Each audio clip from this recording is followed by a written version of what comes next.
que es la agricultura, ¿ya? Y obviamente, desde el punto de vista de la sequía, ¿ya? Nos ha afectado en gran parte de la zona sur central. Esto es del orden del 80% en la cuarta región, de la zona de La Serena, de la zona de Valparaíso hasta Curicó, que es la séptima región, tenemos un 70% de déficit, ¿ya? Y en la zona de la octava región hacia el sur va desde 30 o menos por ciento, pero siempre teniendo en el contexto de la sequía grandes problemas. Obviamente esto sin duda nos genera una situación muy compleja en todo lo que es la fluviometría, ya que está muy crítica, por lo tanto esto hace que muchos de los lagos o acuíferos naturales aflorados no estén llenos, ya disminuyendo obviamente los caudales y existiendo zonas que definitivamente no tienen recurso hídrico para regar, dejándose de lado.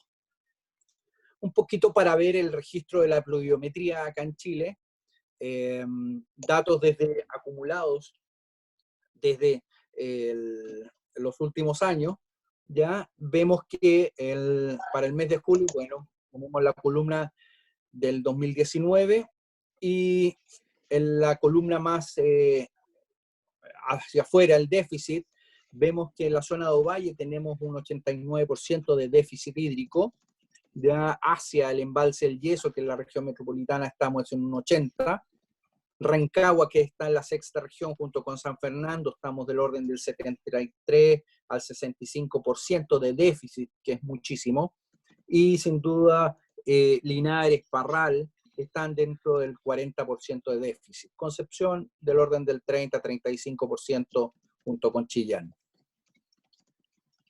En cuanto al registro de la pluviometría, específicamente en la provincia de Mendoza, hemos visto una fluctuación para aquellos que están habitando en el país de Argentina.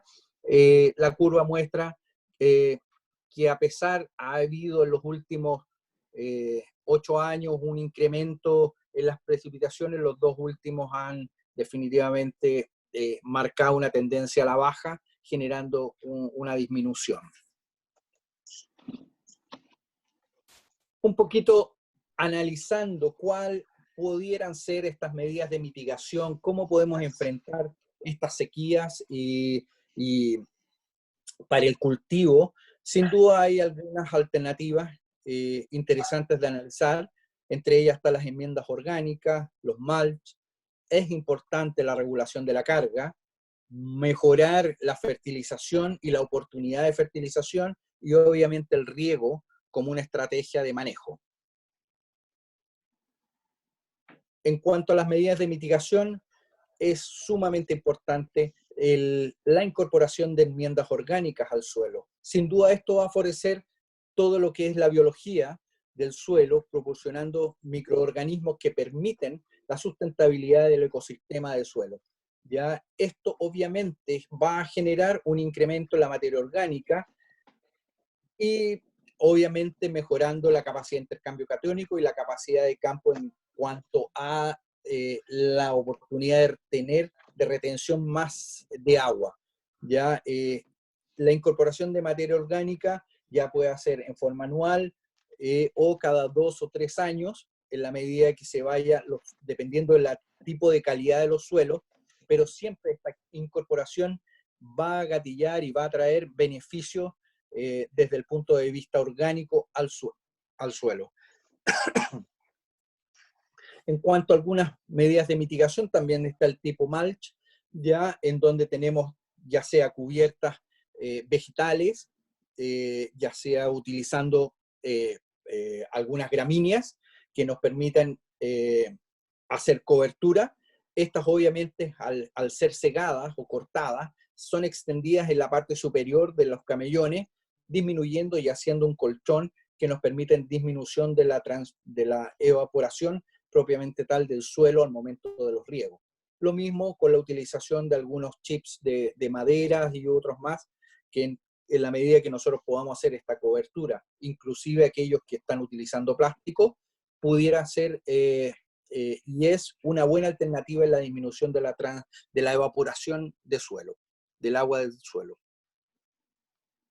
En cuanto a la regulación de carga, es importante mencionar, obviamente hay un factor en cuanto al crecimiento de los frutos, desde el punto de vista del tamaño real que yo quiero al final como calibre, ¿ya? Sin duda, cuando nosotros nos vemos enfrentados a un problema de sequía, sin duda esa regulación de carga pasa a ser prioritario más que el calibre, porque el calibre lo va a regular la planta más una labor de raleo. Pero cuando tenemos un problema de sequía, es sin duda la carga frutal la que nosotros debemos ajustar de manera de no verse afectado. Es preferible sacar menos fruta de mejor calidad que a sacar fruta y tratar de obtener y optimizar ya con la misma cantidad de agua. Al final vamos a sacar fruta más chica, ya, por lo tanto, desde ese punto de vista, la regulación de la carga frutal es sumamente importante, especialmente en estos periodos de sequía. Algunas medidas de mitigación en cuanto a los fertilizantes, es sumamente importante ajustar los requerimientos de fertilización de manera de no generar sobrecrecimientos vegetativos o estimulación de brotación o aquellas fertilizaciones más tardías, disminuyendo la posibilidad de entrar en receso más anticipado. Es decir, todo aquel manejo que sea consecuente a poder optimizar el recurso, la planta y el follaje, nos va a redundar en poder mantener una planta productivamente sana y productivamente compatible con las cosechas. En cuanto a las medidas, otras medidas es el riego. Lo importante en esto es como herramienta, debemos incorporar en nuestros campos el uso de herramientas tecnológicas, ya sea para la medición de algunas de evapotranspiraciones reales ya, y potenciales, como el uso de estaciones meteorológicas, poder definir y determinar los coeficientes de cultivo específicamente para cada sector, la determinación de las imágenes satelitales como NDVI, y obviamente esto ha ayudado con la utilización de calicatas cada cierto periodo de manera de poder evaluar ya los requerimientos, el manejo y obviamente el movimiento del agua en el suelo, específicamente las zonas donde está más concentradas las raíces de las plantas. Algunas relaciones fisiológicas e hídricas que son importantes de mencionar para el caso del cerezo, ya es que esta especie existe un periodo muy corto entre la flor y la cosecha de los frutos, pudiendo variar entre 60 a 75 días. Eso hace que este periodo, siendo de 2 meses y medio, sea altamente intensivo, lo que hace que debemos tomar todas las precauciones necesarias para poder no generar disminuciones o déficit hídrico que nos van a afectar fuertemente, ya sea a la cosecha como productivamente para la siguiente temporada. Otro factor importante es que se cosecha a mediados de primavera y eso hace que no estemos sometidos al periodo de enero-febrero, en donde se generan las mayores intensidades de sol o de temperatura, que es lo que podría generar y gatillar el mayor consumo de agua por parte de la planta, ¿ya? Principalmente esto se da en aquellas variedades que son tempranas y semitempranas, ¿ya? Y que están ubicadas principalmente acá en Chile, desde la cuarta región hasta alrededor de la séptima región, sexta, séptima región. Todo va a depender de las variedades, si son tempranas o tempranas, medianamente tempranas, las que van a ser cosechadas a mediados de primavera. Por otra parte, desde muy temprano se produce una gran competencia por nutrientes y asimulados. Sin duda, esto de tener 2 meses y medio, desde que tenemos una floración en septiembre hasta mediados y fines de noviembre, donde tenemos la inicio de cosecha. Algunos cosechan ya a fines de octubre, pero tomando como referencial mediados de noviembre, ya sin duda el periodo es muy rápido, por lo tanto la concentración de nutrientes y asimilados por parte de la planta que son utilizados y el aporte nuestro, tanto como fertilización y el riego como vehículo de entrega, son súper acotados y es sumamente importante disponer de ellos. En cuanto al crecimiento y la maduración de frutos, sin duda es coincidente con el crecimiento, el rápido crecimiento vegetativo. La planta, al generar la floración, después tiene un crecimiento vegetativo, se va generando una competencia propiamente tal, tanto de frutos como del crecimiento. Por lo tanto, la planta, en la medida que disponga de los nutrientes y disponga del agua, va a generar un equilibrio, lo que va a significar en poder crecer bien y producir bien. Por lo tanto, como decía en la siguiente, es importante mantener ese equilibrio entre los brotes, el fruto y el crecimiento radicular. No olvidemos que el crecimiento radicular es extremadamente importante en las plantas frutales. Es ahí donde nosotros tenemos que poner el énfasis y el foco. Teniendo una planta sana significa que yo parto de la base de que tengo una raíz sana. Todo lo que se me va a reflejar en la parte superficial es respuesta a lo que yo tengo bajo tierra. Por lo tanto, si yo tengo raíces sanas, sin duda voy a tener una planta equilibrada y sana. Algunos cambios en los potenciales hídricos de las plantas, obviamente, determinan microfisuras en la piel del fruto. A veces nosotros por una decisión de riego o disponibilidad de agua, debemos espaciar los riegos. El aportar aquellos riegos genera un aumento en los potenciales hídricos, lo que genera las fisuras o microfisuras, ¿ya? O llamado partiduras de los frutos. Para ello, ahí es donde tenemos que ajustar muy bien cuáles van a ser nuestros riegos, disminuir la frecuencia de riego para no tener estas microfisuras. En cuanto a las relaciones fisiológicas, un cuadro de manera de poder tener todas aquellas interacciones. Ya no me voy a detener mucho en este cuadro, va a quedar en la presentación para que ustedes lo puedan ver con más detenimiento, pero principalmente se esboza las etapas de desarrollo, tanto para cosecha partiéndose en noviembre, posteriormente en diciembre, donde viene el proceso de inducción floral que va a generar la productividad de la temporada siguiente, posteriormente viene la diferenciación foliar, viene la detención del crecimiento en cuanto al receso y posteriormente a partir de septiembre empieza la floración, división de células y la expansión. ¿Ya? Sin duda, bueno, el crecimiento de la raíz es sumamente importante. Hay, dependiendo de los tipos de patrones, es el crecimiento de sus raíces, por lo tanto, como vamos a ver más adelante, es súper importante considerar sobre qué patrón lo tengo establecido, la especie o la variedad, ¿ya? Y eso me va a determinar algún requerimiento principalmente de agua. Un poquito definido en la fisiología del cerezo, específicamente en este caso la variedad Bing, ya tenemos que a partir del 19 de septiembre aproximadamente tenemos un crecimiento vegetativo en forma exponencial muy rápido, ya llegando al 18 de diciembre aproximadamente, que es el periodo cosecha, con un crecimiento casi lineal. Asimismo vemos ese crecimiento del fruto, ya en donde se marca la habitual doble sigmoidea, ya en donde parte un crecimiento, después hay un endurecimiento caroso y posteriormente un crecimiento o llenado de fruto. Vemos en el caso de raíces de algunos patrones como el Maxima 14, que generamos un crecimiento más o menos al 17 de enero, en donde se manifiesta solamente un crecimiento fuerte de raíces, con una disminución posteriormente, pero no así en el caso de Gisela 6, que es un patrón enanizado, ya en donde vemos constitución de pic de crecimientos radiculares. Por eso es súper importante definir muy bien qué patrón es el que vamos a ocupar.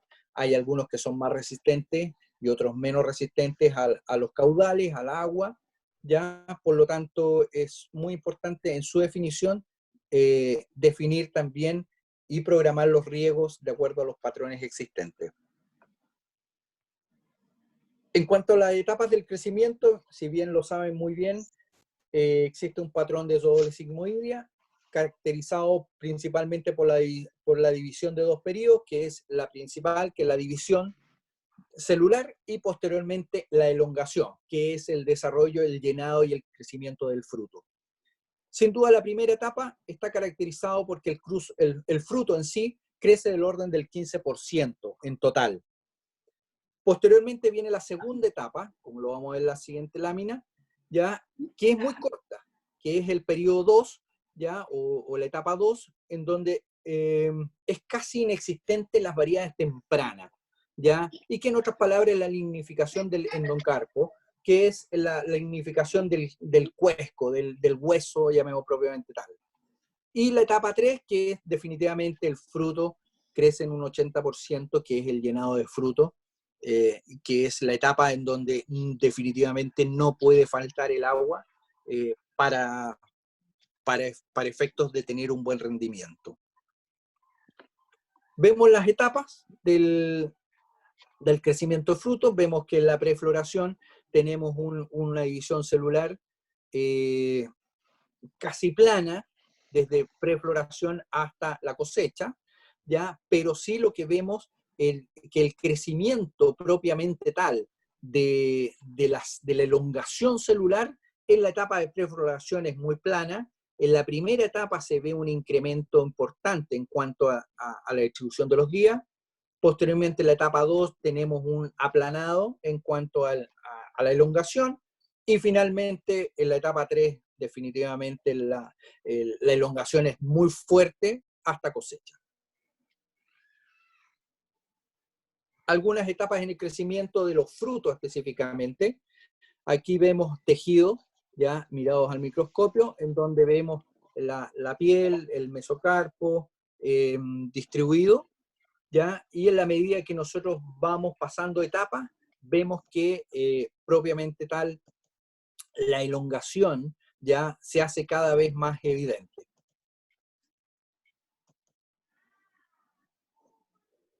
Bueno, ahora la pregunta del millón que nos hacemos todos, bueno, ¿y cómo riego?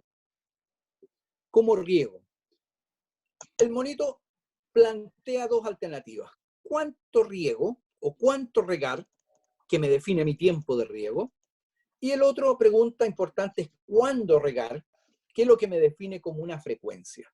Sin duda la frecuencia debe estar muy relacionada con la capacidad de oxigenación de las raíces y los requerimientos propiamente tal de cada especie y de cada variedad, ¿ya? En cuanto a regar, sin duda está orientado a la distribución de cómo voy a hacer mis riegos en el campo. Algunas restricciones, sin restricciones ni fluctuaciones, como título, es donde podríamos nosotros plantearnos qué se entiende por disponibilidad óptima. Definido eso, la definición establece que es un equilibrio continuo entre la oferta del agua presente en el suelo, es decir, la cantidad que yo tengo almacenada en mi estanque de suelo, y la demanda de agua generada por condiciones atmosféricas y moduladas por un índice de área foliar. Sin duda, ese índice de área foliar, es decir, la cantidad de hojas que yo tengo en mi árbol, me va a definir potencialmente cuánta agua es capaz la planta de poder transpirar. Sin duda, las plantas son una bomba de agua, extrae agua. Sobre el 95% del agua absorbida se va hacia la atmósfera. El 5% queda retenida a nivel de células para todo el trabajo propiamente tal de la planta. Este equilibrio, sin duda, es de tipo dinámico, o sea, es un equilibrio de flujo de agua.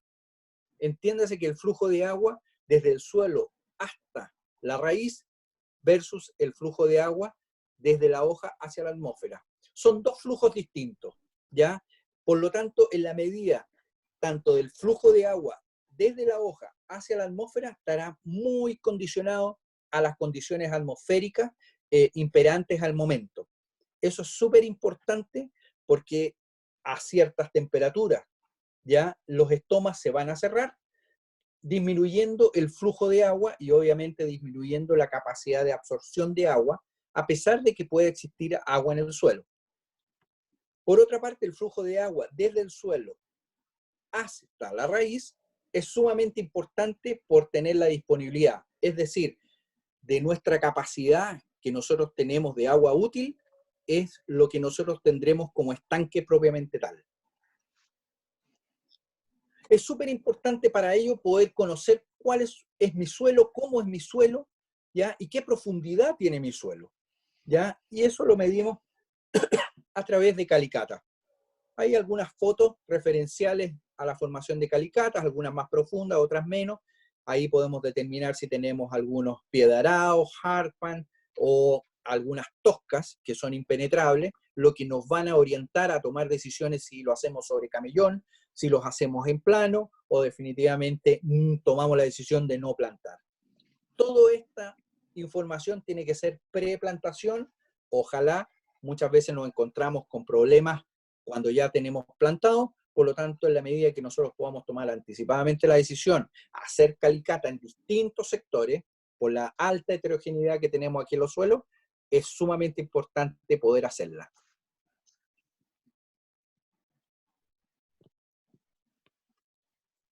Otros niveles de eficiencia en distintos sistemas, esto ya lo conocen muy bien, el goteo sin duda lleva la mayor eficiencia, microaspersión, a pesar de que hay muy pocos huertos de microaspersor, regados como microaspersión en Chile, ya principalmente es goteo, ya aspersor permanente, aspersor móvil, bueno, inundación e inundación de canal. Ahí tenemos las eficiencias, obviamente, de cada uno de los sistemas de riego. En cuanto a los efectos que puede tener los sistemas de riego sobre el sistema radicular, sin duda el de goteo nos va a generar que podamos generar a través de este sistema una mayor concentración de raíces definidas en su bulbo de mojamiento. Eso es sumamente importante y va a estar muy ligado a la posición y la distribución de las líneas de goteo y goteros que tenga propiamente tal el diseño. El espaciamiento entre goteros, el caudal de goteros, todos esos factores y datos son sumamente importantes al momento de tomar la decisión de cómo regar y cuánto regar. Además, el hecho de poder tener el riego por goteo genera un mejor aprovechamiento y una mayor eficiencia en el uso del agua y de los minerales, entregándole la cantidad exacta y precisa para el crecimiento y desarrollo de las plantas. Por otra parte, generamos las condiciones más adecuadas y óptimas para generar las humedades y zonas de humedecimiento, así como también generar las condiciones de aireación que requieren las raíces. Las raíces son cuerpos vivos que sin duda requieren de aire y requieren de agua. Por lo tanto, debe estar siempre en un constante equilibrio que nos permitan poder desarrollar nuestra masa radicular. Por eso es súper importante la formación y la hechura de calicata que nos van a permitir cuánto es nuestro suelo efectivamente en cuanto a su profundidad, cuál es realmente la profundidad efectiva en donde nosotros vamos a concentrar nuestra masa radicular. Por otra parte, sin duda, el hecho de tener bulbos de mojamiento a través de riego por goteo nos disminuye ya las zonas de compactación propiamente tal, sin generar un gasto mayor por parte de la planta para el tema de la búsqueda de nuevos, exploración radicular, ¿ya? Y sin duda eso nos va a generar que la planta, en vez de gastar esa energía, la utilice en otros requerimientos de mayor importancia. Y sin duda, bueno, el hecho de tener un bulbo de mojamiento o una zona de humedecimiento hace que mejore la capacidad de absorción y la localización propiamente tal de los nutrientes. Algunos efectos de la textura que son súper importantes tener en consideración al momento de diseñar un riego e instalar un huerto frutal, es sumamente importante que la distancia entre los goteros, ya propiamente tal, o las líneas de líneas de riego, ya están recomendadas, ya principalmente para suelos pesados, ya estamos hablando de suelos más arcillosos, tiene que estar entre 75 y 1 metro aproximadamente, ¿ya? Eso va a depender mucho de la cantidad y el volumen que tenga cada emisor que me esté proporcionando en la línea de riego.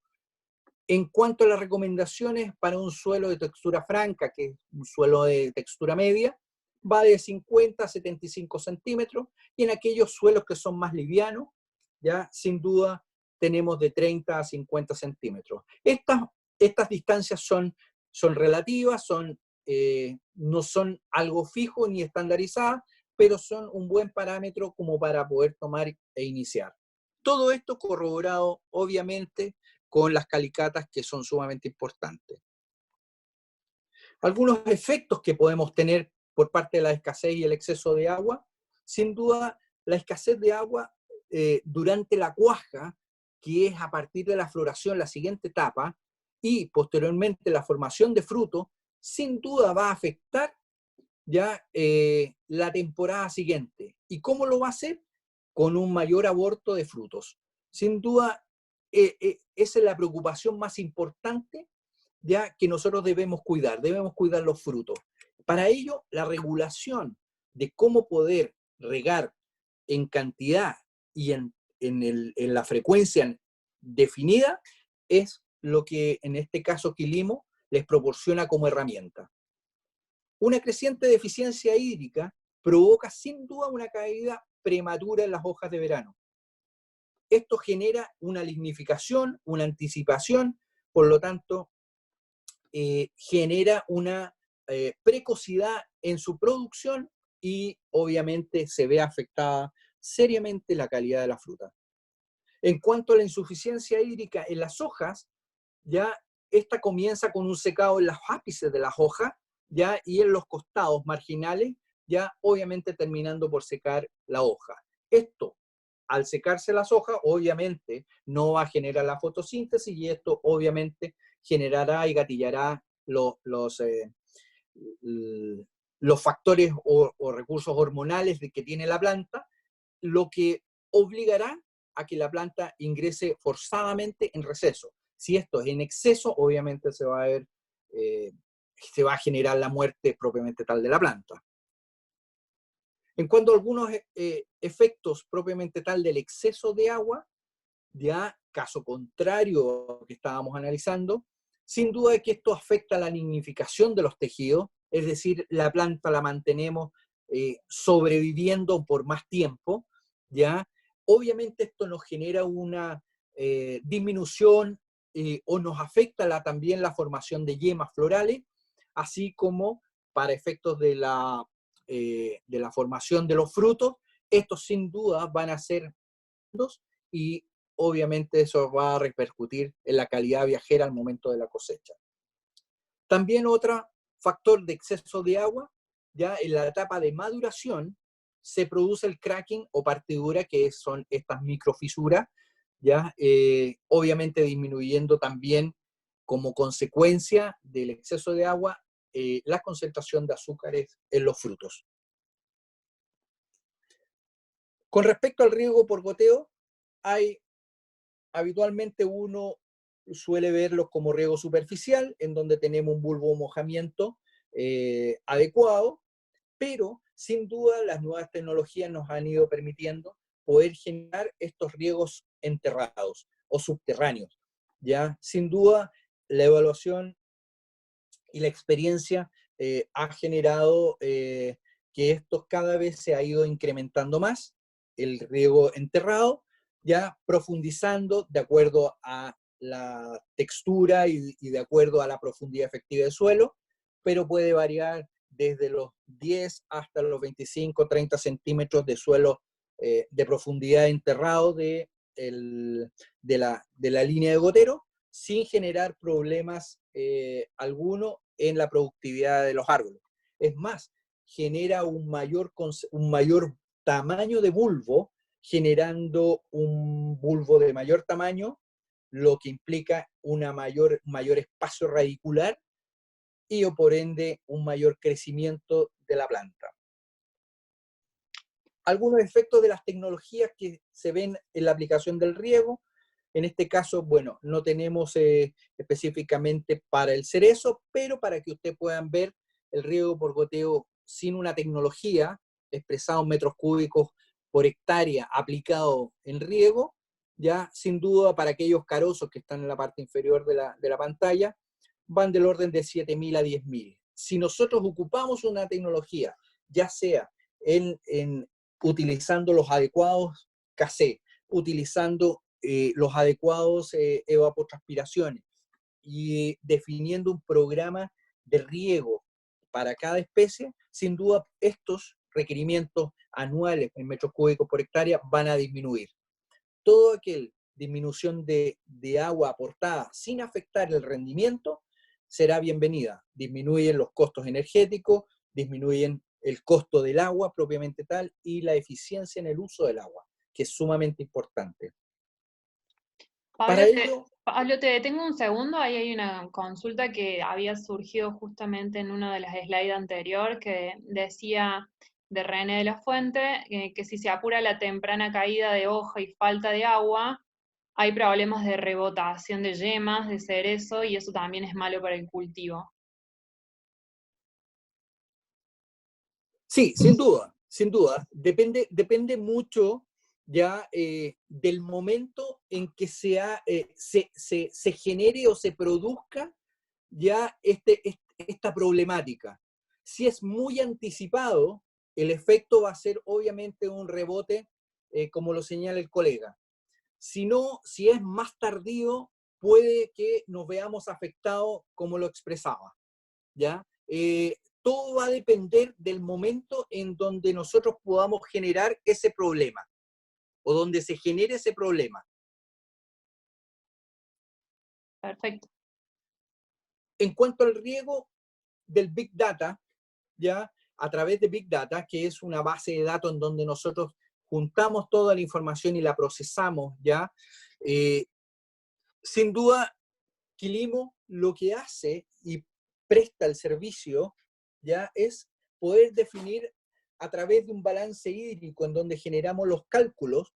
Ahí hay una lámina en donde se establece la radiación, donde la tomamos a través de las distintas estaciones meteorológicas. Tenemos la evapotranspiración que nos da la información de las estaciones, los riegos y las lluvias como incorporación de agua al suelo, ya en donde también nosotros específicamente las lluvias las tomamos a partir de los pluviómetros que tenemos en las estaciones, ya, y sin duda tenemos la evaporación y la transpiración como pérdida propiamente tal del agua, lo mismo con la evapotranspiración. Todas estas variables y factores que están constantemente interactuando nos permiten a nosotros definir nuestro balance hídrico, es decir, esto es lo que entró, esto es lo que salió y esto es lo que tenemos. Y en base a eso hacemos la reposición. Sin duda, aquí vemos un casé que está muy estandarizado a través de la FAO, ya en publicaciones constantemente, en donde vemos un casé inicial, uno medio y uno final. Sin duda, el casé no es estático para ningún estado fenológico. Y eso es sumamente importante porque la variabilidad que podemos definir en cuanto teniendo nuestra evaporación potencial multiplicado por nuestro Kc, que es nuestra constante de cultivo, sin duda, al ser diaria esta información, nos va a permitir que todos los días vamos a tener una evapotranspiración distinta, una evapotranspiración real diferente. Por lo tanto, no necesariamente durante el primer periodo va a ser igual, especialmente en aquellos periodos donde hay más sequía, en donde nosotros tenemos que trabajar ese riego para poder entregar de forma oportuna y en la cantidad adecuada la cantidad de agua. Sin duda, vemos aquí una simple visualización de la plataforma de Quilimo, en donde nosotros al proyectar la información en forma muy simple y esquemática, desplegando principalmente lo que son la curva de agua, ¿ya? De agua útil en la plataforma, ya sea a través de los computadores o del celular, ya se puede ver dicha información. Específicamente, para el caso del ejemplo, el 24 del 12 ya, para este cultivo que son cerezos de la zona de las cabras, ya, tenía en su momento, ese día 24, tenía 83,8% de agua útil. Abajito las líneas rojas son los riegos, es decir, expresados específicamente en milímetros, que son ingresados. ¿Ya? Y en el costado derecho, en el eje, la lluvia y los riegos que son aportados, en este caso no ha llovido nada, pero son unas barritas verdes que se ilustran también. Cada ingreso que se haga va a quedar registrado y actualizado y se va a ajustar la curva inmediatamente. En la parte inferior vemos la imagen NDVI en donde se muestra el sector, el shape, donde nosotros estamos monitoreando.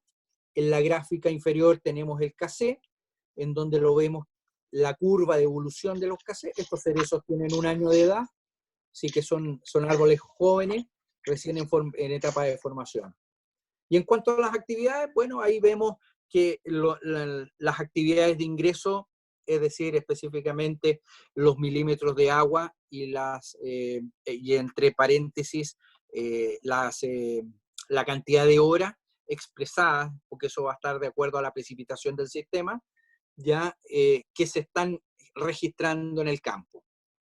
En la parte superior media, llamemos, dice recomendación, regar 2 horas 20 minutos. Nosotros, sin duda, como empresa le entregamos, tomamos esta información, tenemos la información del suelo, porque la sacamos, tomamos muestras, hacemos los análisis respectivos, tanto gravimétrico, granulométrico, retención de agua y densidad aparente, y con esos análisis nosotros definimos y determinamos la cantidad de agua que es capaz de almacenar nuestro suelo.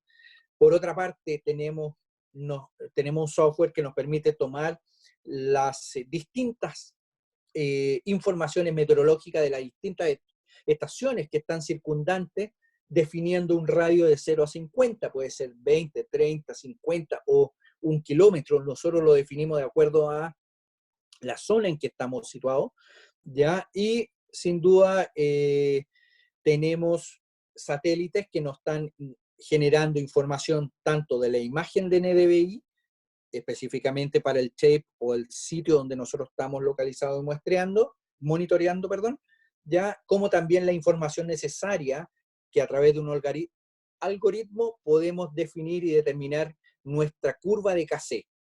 Eso es sumamente importante porque esa información es diaria.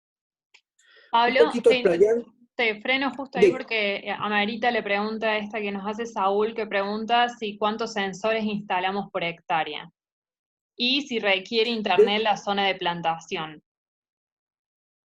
A ver, en cuanto a los sensores, ya definitivamente nosotros no utilizamos sensores. Nosotros, nuestra información la obtenemos, como decía, a través de los análisis de suelo, que lo hacemos en laboratorios reconocidos y estandarizados. Esa información es del agricultor, por lo tanto nosotros se la transferimos a ellos como resultado, pero nosotros la trabajamos y la analizamos. Con eso sabemos cuánta agua hay. Por otra parte, los satélites, que son en forma gratuita, que nos proporcionan la información. Como información se están incorporando nuevos satélites, los cuales nos van a mejorar la calidad y disminuir nuestro pixelaje, por lo tanto van a ser de mejor calidad. Y tercera información es la que obtenemos a partir de las estaciones meteorológicas, que sin duda son abiertas, si es que hay alguna que son privadas y el agricultor por alguna razón nos da acceso, nosotros tomamos esa información. Por lo tanto, esa es nuestra información, nuestro backup, que entra a un Big Data que constantemente está llenándose de información. Esta información se depura, se analiza y se utiliza la real. Por lo tanto, son datos que no son trabajados y analizados propiamente tal.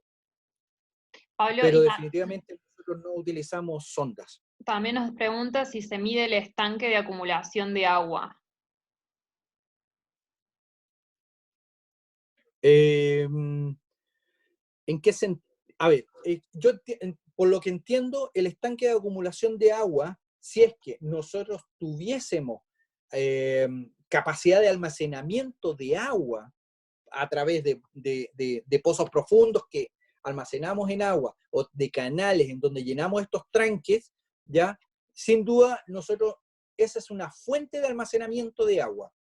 Pero nosotros lo que hacemos es generar a través del balance hídrico, es decir, bueno, si yo en mi suelo tengo una cantidad de agua disponible y yo le aporto a través del riego, le aporto a través de la lluvia, ya en una cantidad, y le restamos lo que evapotranspira la planta, esa diferencia es la que nosotros vamos a generar como aporte. Por lo tanto, el que tenga mayor o menor cantidad de agua en un estanque que voy a poder utilizar en invierno, no me genera ninguna utilidad saber cuánta agua requiero, porque mi agua más importante está en la que está en el suelo como reserva para que la planta pueda extraerla de ahí. Y sí, está claro. Otra duda que también tiene Daniel nos dice cuál sería la unidad mínima de muestreo o de manejo. Se refiere a la unidad representativa de cada situación. ¿Cómo la definimos? A ver, habitualmente lo que nos hemos encontrado constantemente en aquellos campos que ya está establecido, que tienen sistemas de riego, es sin duda nosotros nos enfocamos a las unidades de muestreo de los cuarteles, es decir, de los sectores de riego, ¿ya? Porque lamentablemente podemos hacerlo más grande si es que dos sectores, por ejemplo, tuvieran un comportamiento de textura, o más bien digo, un análisis textural, gravimétrico, de retención de agua, pudieran ser similares, tal vez generamos esa agrupación de dos sectores. Pero si lo mínimo, entre comillas, de sectores que podemos hacer es la cantidad de sectores que tiene el campo. Principalmente van a estar del orden de 3 a 5 hectáreas aproximadamente. Entre esos rangos se pueden mover. Hay algunos mayores dependiendo del diseño del riego. Pueden llegar hasta 15 hectáreas, dependiendo de la bomba y dependiendo de otros factores. Pero el mínimo, entre comillas, que debiera ser es una muestra por cada sector. Sin duda, si estos sectores son bastante uniformes, podemos agruparlos, ¿ya? Y eso obviamente va a redundar en un tema de costo y obviamente va a redundar en el precio final del presupuesto, obviamente. Pero lo importante es el conocimiento que tiene el agricultor de decir, sí, en estos tres sectores de riego, que yo los riego en forma pareja y en forma simultánea, ya son iguales.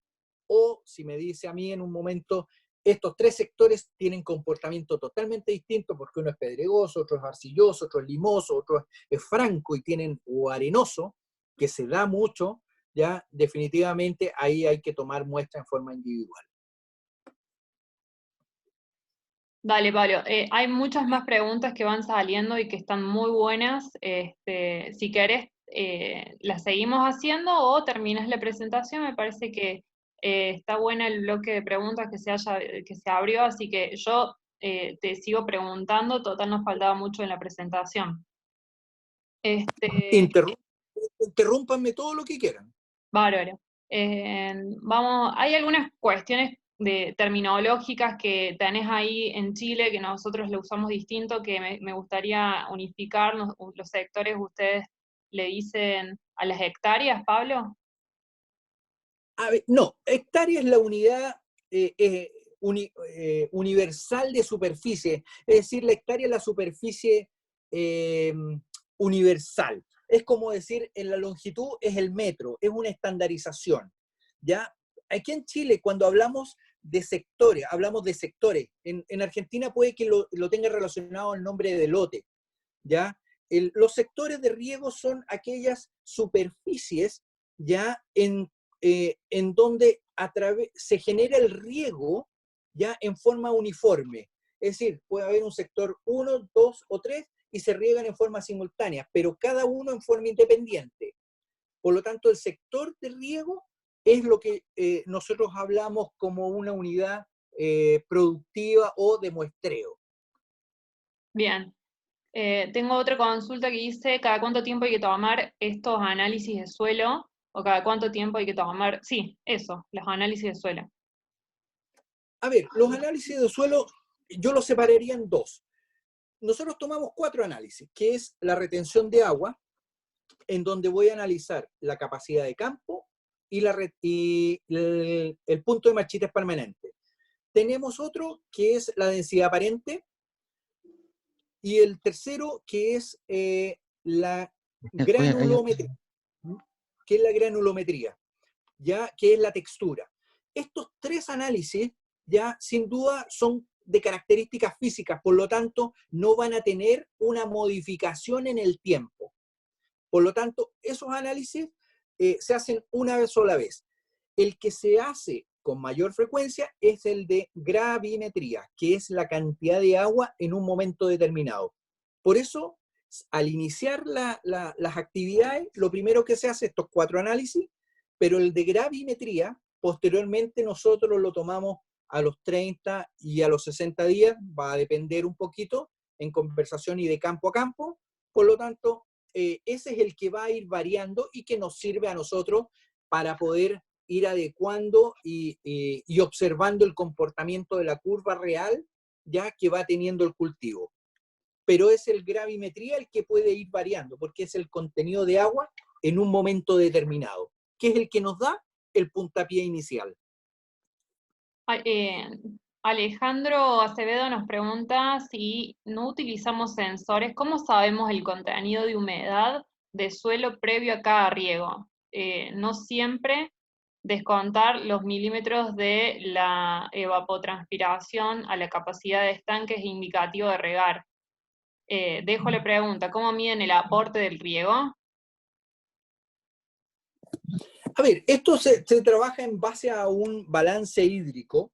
Sin duda, teniendo la base, la información de cuánto almacena nuestro suelo, por otra parte, cuánto es lo que ingresa, me genera ese balance. Sin duda, la fórmula ya que tiene Quilimo, ya de poder determinar el agua útil, va más allá y tiene otros factores, ya sea factores de estrés, tiene un factor propiamente tal que considera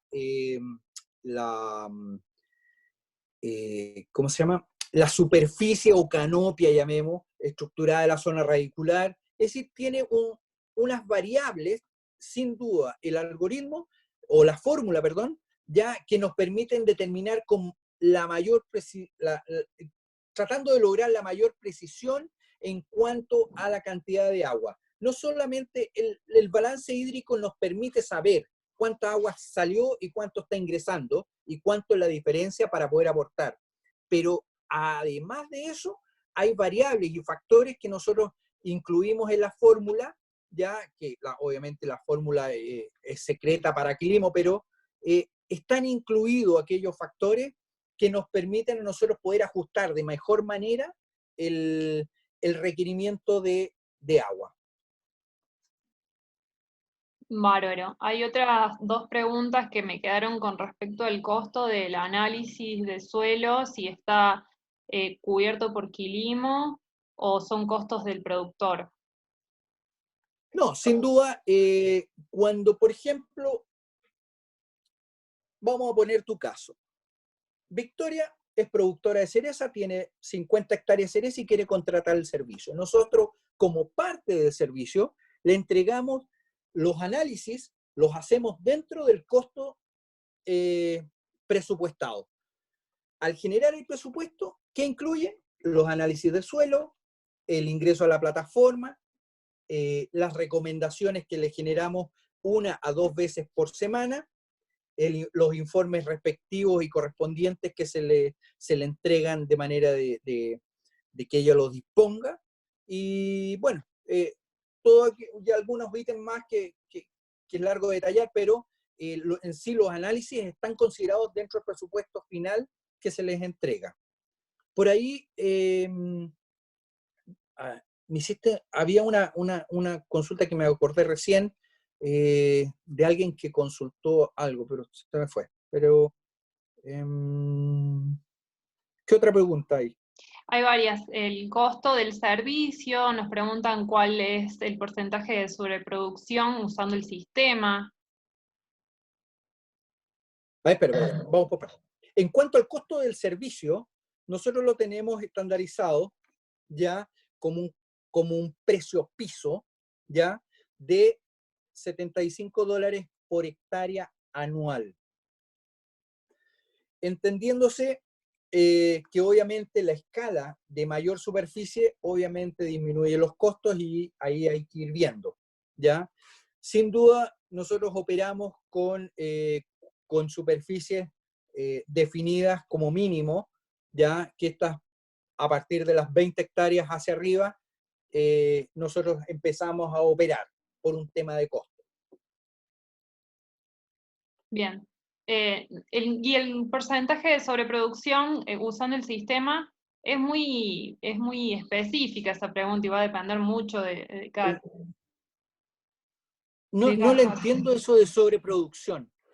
Para mí se refiere a los rindes, ¿es así?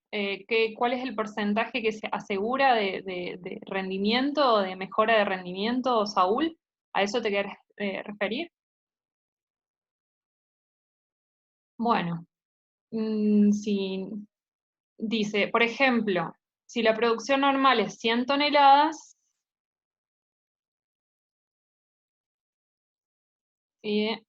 la pregunta sería, y usando este sistema sería 110, claro, habla de los rindes. A ver, sin duda, ¿por dónde nos tenemos que enfocar? Porque quizás no necesariamente tenemos que verlo enfocado desde el punto de vista de que si yo, el servicio de monitoreo de riego me va a generar un incremento en la productividad. Sin duda, mejorar el riego determina optimización del recurso agua, que puede ser cada vez más escaso. Puede optimizar el consumo de energía, porque voy a utilizar menos energía para regar, tal vez pueda regar de mejor forma y me evito hacer 4 o 5 riegos en la temporada. Eso tiene obviamente y redunda en un costo económico, ¿ya? Pero no necesariamente, y en algunos casos se ha comprobado que regar mejor de lo que estamos regando, que habitualmente uno riega mal, ya mejoramos nuestro riego, podemos mejorar nuestros rendimientos. Pero no necesariamente va a ser en escala lineal. Es decir, yo por regar más adecuadamente puedo lograr mejor rendimiento. ¿Por qué? Porque sin duda optimizo y mejoro la eficiencia del agua aplicada. Con ello, optimizo y mejoro la eficiencia de mi fertilizante. Por lo tanto, va a redundar posiblemente en la mejor optimización y rendimiento posteriormente. Pero aquí lo más importante con el monitoreo de riego que hace Quilimo es poder optimizar ese recurso, mejorar el riego, mejorar la eficiencia del riego y por añadiduría, llamemos, obviamente va a reducirse los costos de energía. Bien, estamos ya casi sobre la hora para cumplir con los tiempos del webinar. Tengo algunas preguntas más, voy a seleccionar un par más. Pablo, yo te quería dejar terminar con la presentación para que le muestres a la gente cómo se ve la aplicación por dentro y para que vean Veíamos la simple visualeta ya. ¿Cómo?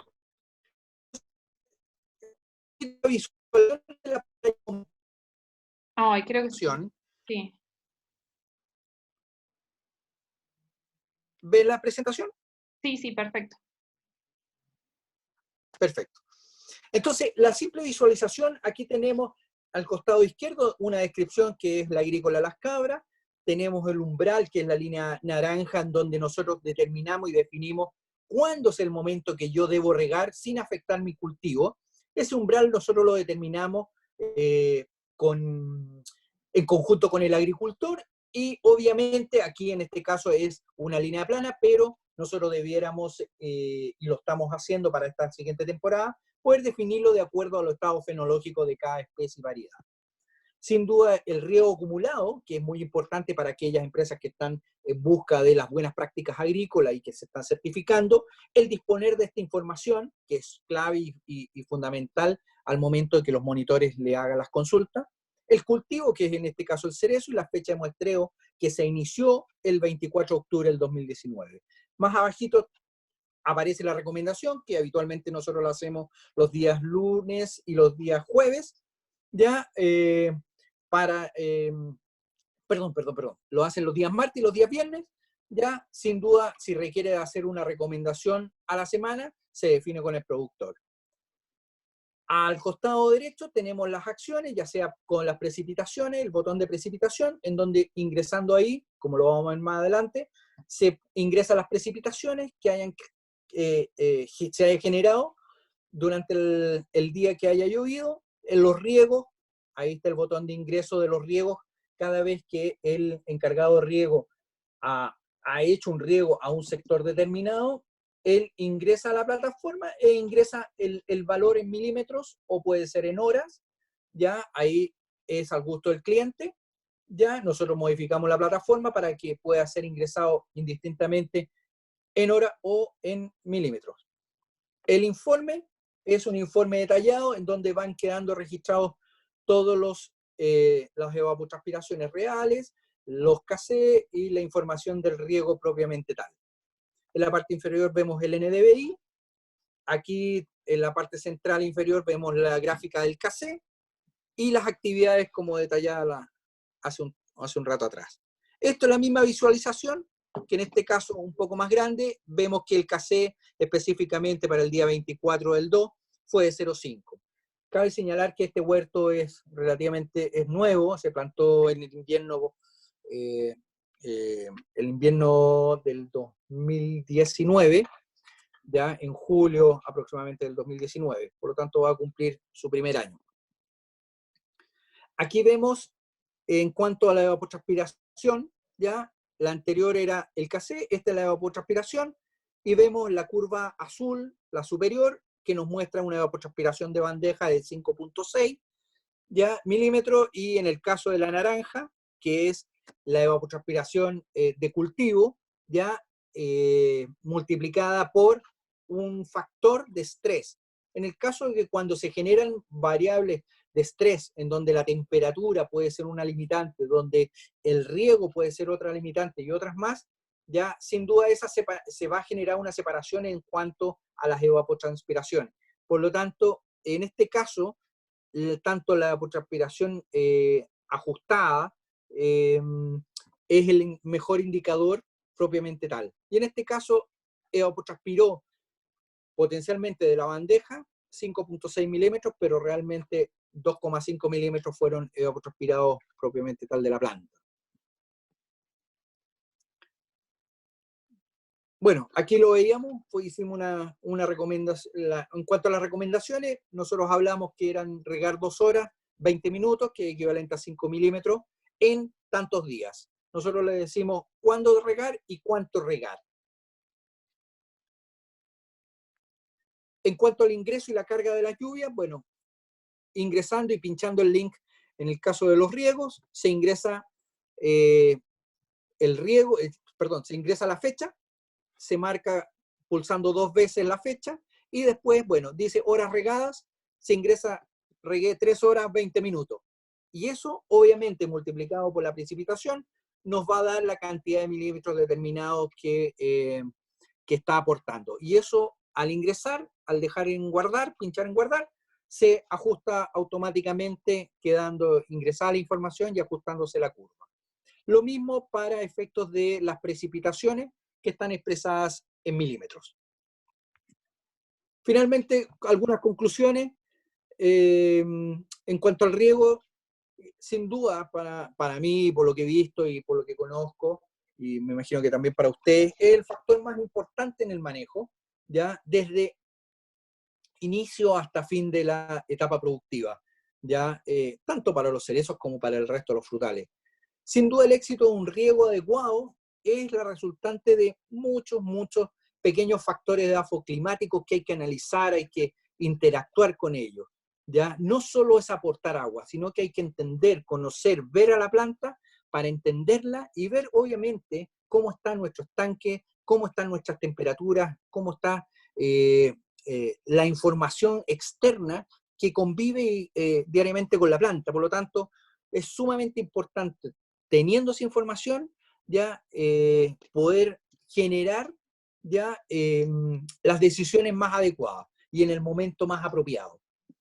Para dar una adecuada recomendación de riego, siempre es sumamente importante ya conocer todas las variables que interactúan, tanto clima, que rodea la planta, el suelo que sostiene y nutre la planta, la fisiología vegetal, que es sumamente importante el comportamiento vegetal, cómo interactúa el vegetal, la planta con el medio, y obviamente su relación suelo a planta. ¿Preguntas? Ahí estoy yo. ¿Preguntas que hay en el tintero? Bueno, hay algunas que me quedaron en tintero, como si tenemos algún dato de temporada anterior de milímetros de agua ocupado por hectárea en un huerto adulto. Ale, si querés, después te mandamos algunos ejemplos de correo electrónico de manera individual y todas aquellas otras consultas que veo que quedaron en el tintero, que ya les estoy pidiendo el correo electrónico, los dejo anotados, así podamos ir cerrando el webinar. Ya nos excedimos un poco del tiempo pautado, queremos respetar las agendas de todos, pero bueno, si nos dejan el correo electrónico vamos a ir respondiendo absolutamente todas las preguntas que quedaron dando vueltas. Y bueno, Pablo, yo la verdad es que te agradezco muchísimo la presentación, fue bastante completa. Tenemos mucho material para mostrar en cuanto a la gente que se quedó con dudas sobre las estaciones, sobre el suelo, las muestras, el costo. Todo eso lo vamos a ir respondiendo individualmente y lo vamos a mandar a esta presentación por correo electrónico. Vamos a mandar el PowerPoint y quédense tranquilos, todos la van a recibir y les agradecemos realmente la participación, fueron bastantes, hubieron muchas consultas, nos complace poder recibir, atender todas las consultas, esperamos que haya cubierto las expectativas en esta charla. Lamentamos no poder tener todo el tiempo suficiente para todas las consultas, pero bueno, esperamos que sigan participando de otras propuestas y charlas de webinar que vamos a estar haciendo en torno al valor del riego, no solamente del cerezo, sino vamos a estar haciendo de vid, de palto, de nogal, y tenemos varias propuestas ahí dando vueltas, así que son bienvenidos y cualquier consulta o sugerencia que nos quieran hacer, está el correo electrónico info@quilimoactech, ahí se las escribo por el chat para que ya les quede, actech.com. Ahí pueden mandarle un correíto con la duda y yo en personas les voy a estar respondiendo. Pablo, muchas gracias por estar desde Chile. Nosotros también desde Argentina les mandamos un abrazo grande, aunque no podemos salir, pero virtual. Y bueno, esperamos seguir contando con la asistencia de todos ustedes que estuvieron del otro lado en sus casas y resguárdense, cuídense en estas épocas y vamos a estar al correo electrónico y por nuestras redes sociales comunicando más. Perfecto, muchas gracias por el tiempo y bienvenido sea y cuídense mucho. Bueno, gracias a todos. Ya mandamos la presentación. Saludos.